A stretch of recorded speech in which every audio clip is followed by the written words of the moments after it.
ეხლა მოგიყვებით, რატომ მიყვარს რვიანი. ბუმ.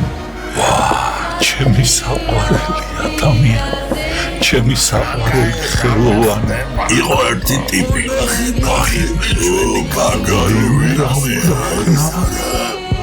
ტიპი პოეტობდა რა. როცა ეშინოდა ის გარაგნულადაც კი იცვლებოდა. უნიჭო იყო და ალბათ იმიტომ. მისგან განსხვავებით, ნამდვილი პოეტები მხოლოდ სტილს იცვლიან. ეს კი უნიჭო იყო.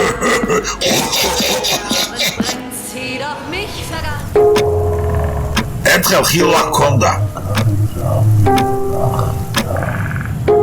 სარკეში დაინახა მისი მუზა როგორ მღეროდა.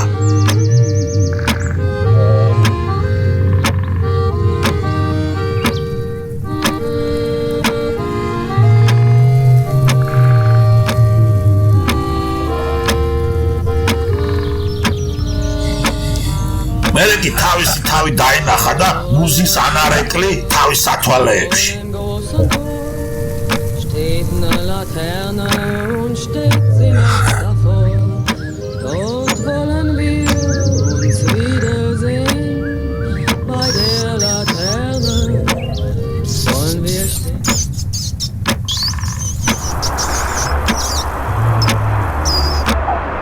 იმავე დღეს გაჩერებაზე ქალს შეხვდა, რომელიც მის მუზას გავდა.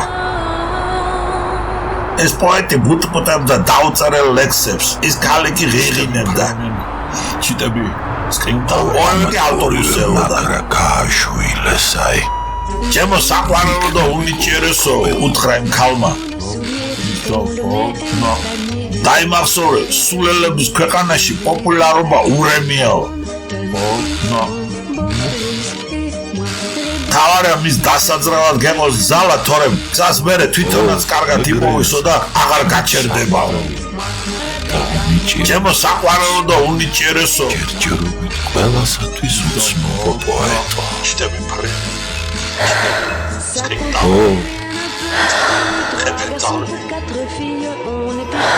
მერე ეს ქალი მთელი დღე და ღამე ცეკვავდა და მღეროდა მხოლოდ მისთვის რა.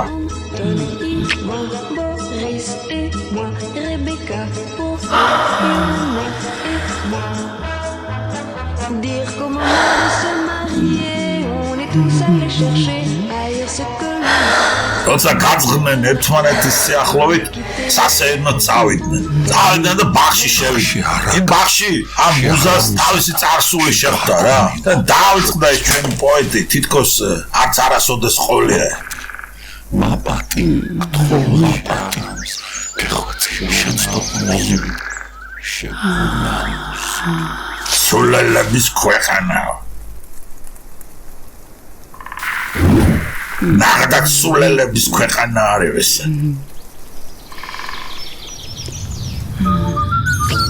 ოპა. მას ადრეც ვერავინ ამჩნევდა. არავის არაფერს სჭირდებოდა და იმიტომ რა. ერთ-ერთი შეუდგარი პიროვნება და უმშევარი იყო რა. იმედ გაცრუებული, ყველასაგან მივიწყებული. ოპა. ჟაბა. ოპა. მას ეჯახებოდნენ, ხელს კრავდნენ, აბიჯებდნენ, აფურთხებდნენ, ნაგავსაც კი აყრიდნენ თავზე, რადგან არავის უნდა და მისი დანახვა. ქუჩის ძაღლები და ქალაქის უპატრონო მტრედებიც კი, რომლებსაც ნაგავში ქეკვის გამო ფრთოსან ვირთხებს ეძახდნენ, არც კი იძაბებოდნენ მის დანახვაზე. უბრალოდ აგრძელებდნენ თავის ჩვეულ საქმიანობას. მას კი როგორც თვითონ ამბობდა, თედმაღლურად უგულუბელ ყოფდნენ.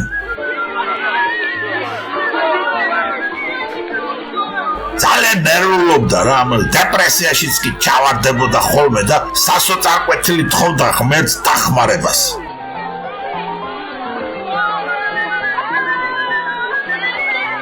რისთვის არის საჭირო ფრთები?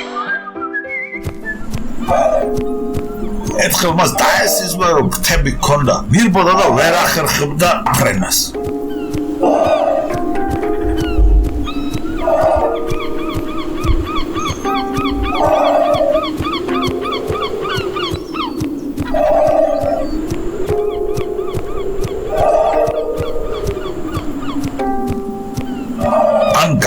მშენებლობა აყოფლიდა ან ხელსაყრელი ამინდი არ იყო. ჩიტები ფრენენ, ჩიტები სკენტავენ.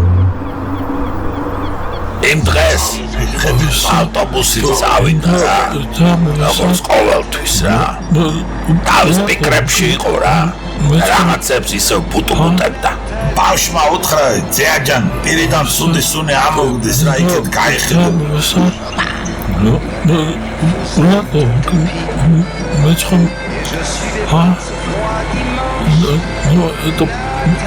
მეორემ კი უთხრა, შე ბომჟო, არგეს ბავშვი რას გეუბნება, ახარხარდა რა. ხედობა ეს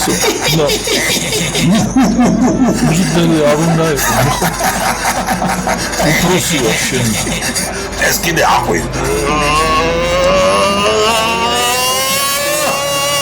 ისმინა ღმერთმა მისი გაუთავებელი ბღავილი და თავისებურად გადაუჭრა პრობლემები.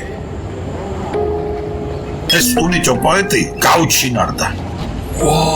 ნახე რა მაგარია აი საკმარისი იყო შენობა სატრანსპორტო საშუალებას მცენარეს ხოველს ჩიხურს ან სარეკლამო აბრას მიახლოვებოდა და ოდნავ მაინც გაემახვილებინა მასზე ყურადღება რომ ერწყმოდა რა ფონს არა კი არ უჩინარდებოდა არამედ უჩინმაჩინდებოდა რა ხოდა ამ გაუჩინმაჩინების დღიდან ყველამ დაიწყო მისი შემჩნევა რა რაც უფრო მეტად ერწყმოდა პოეზიას მით უფრო ექცეოდა ყურადღების ცენტრში და უფრო პოპულარული ხდებოდა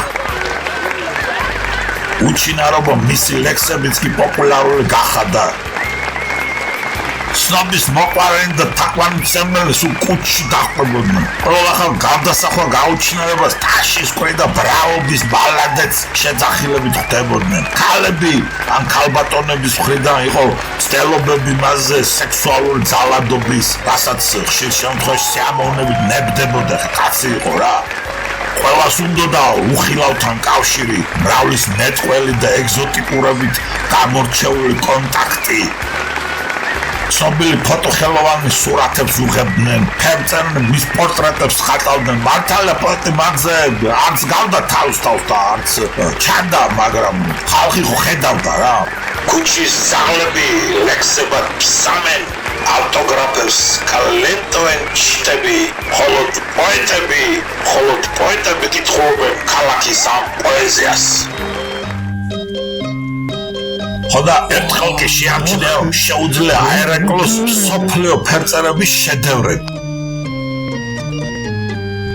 შეხედე რა მაგარი რა ანუ ეს გაცრეცილი და უფერული რეალობა ასახოს სოფლიო ხელოვნების შედევრებად რა.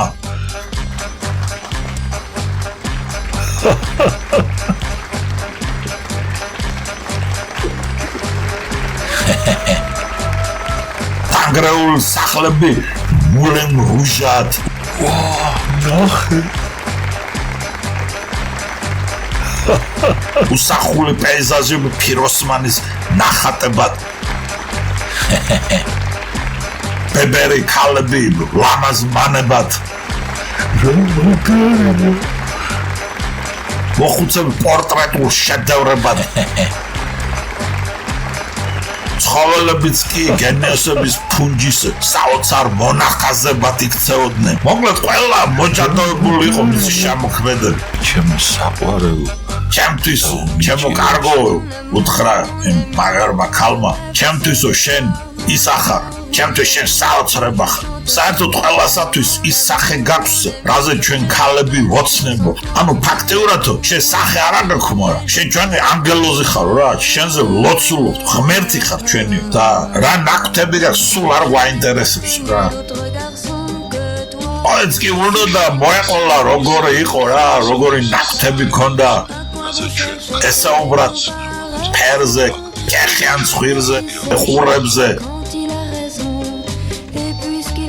თვალებზე, მაგრამ არაფერი თქვა რა. ეს ბედნიერი იყო და ფეხებზე კიდე ყველას აზრი და ყველაფერი რა.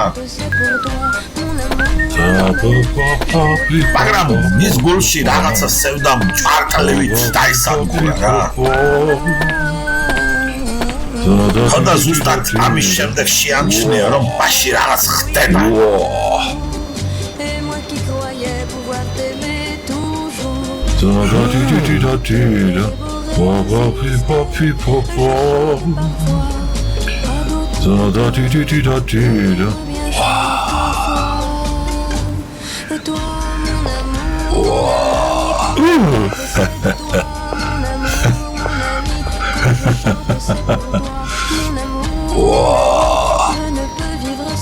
სულელების ქვეყანაში პოპულარობა ურევია.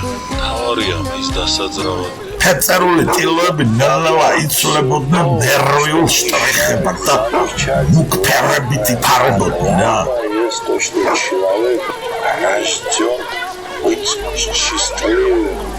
სამყარო ნაკაწრებად აისახებოდა მის სულში.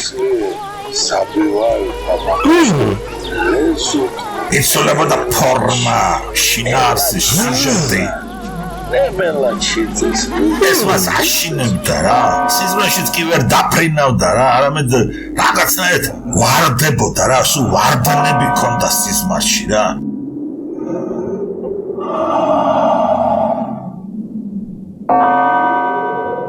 თითქოს წამიც და ნაკაწრებად ქცეულ მიწაზე დაეხეთქებოდა რა.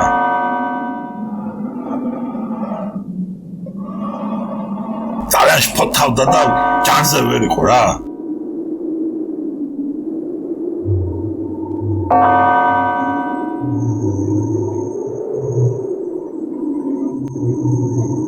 ხოდა აყვირდა რა.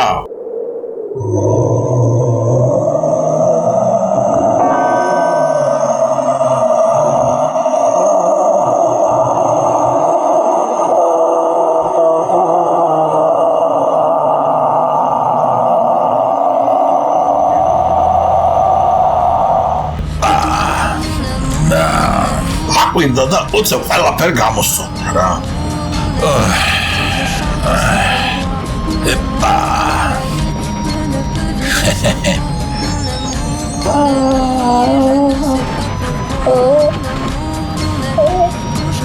გამოსწონდა ნიშნავს იმას რომ ის ისევ ჩვეულებრივი და არავინ არ იყო რა. არაფერი არ იყო რა. გაუმარჯოს პოეტს.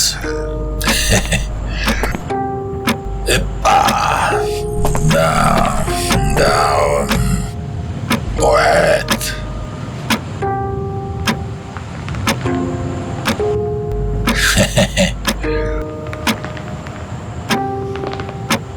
მას კვლავ დაესიზმრა მე ფრთები.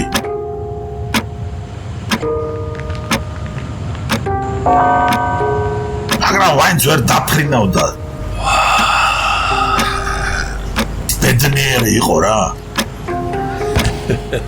თავარია ფრთები კონდეს რა, არა ეს რომ ცაში კამარები შეკრა რა. თემენ თავარია. პინგვინი არ იყო, მაგრამ ფრთები კონდა რა.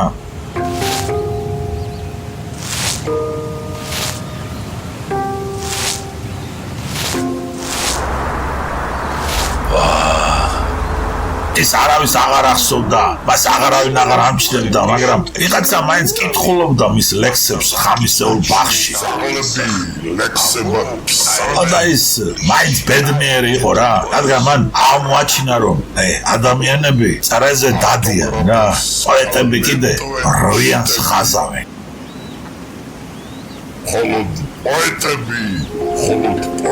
ხოდა ამ რვიანიზე გადაკვეცის წერტილზე ყველაზე მაგარი ლექსები იწერენ. სამწუხაროდ ამ გადაკვეთის წერტილზე ზოგი ცხოვრებაში ერთხელ ხვდება, ზოგი კიდე ყოველთვე. აი ამიტომ მიყვარს რვიანი. ესეც ასე. მე მოგიყევთ.